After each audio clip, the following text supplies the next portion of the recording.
సంకరో నరకాయైవ కులఘ్నానాం కులస్య చ పతంతి పితరో హ్యేషాం లుప్తపిండోదకక్రియాః. అవాంఛనీయ సంతానాభివృద్ధి, వంశముకు వంశాచారమును నష్టము చేయు వారిరువురికిని నిశ్చయముగా నరక జీవితము ప్రాప్తించును.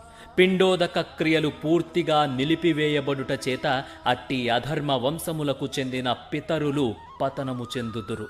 కర్మకాండలకు సంబంధించిన విధులననుసరించి వంశములోని పితరులకు నియమానుసారము పిండోదకములతో కూడిన పితృతర్పణలకు అవసరము ఉండును. విష్ణు ఆరాధనతో ఈ పిండోదక క్రియలు జరపబడును.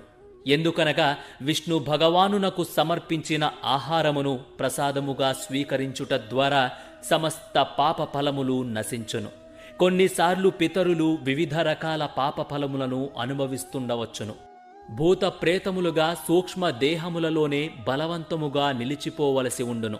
ఏమైనను వారి సంతానము కనుక వారికి భగవత్ ప్రసాదమును సమర్పించగలిగినచో ఆ పితరులు భూత ప్రేత జీవితముల నుంచి మరియు ఇతర దుర్భర జీవన పరిస్థితుల నుండి విడుదల పొందగలుగుదురు.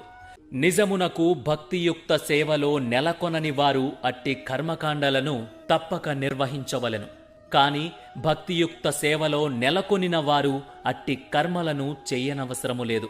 కేవలము భక్తియుక్త సేవలో నెలకొనుట ద్వారానే మానవుడు తమ వేలాది పితృదేవతలను, వారు అనుభవించు అన్ని రకముల దుఃఖముల నుండి వారిని విముక్తులను చెయ్యగలుగును.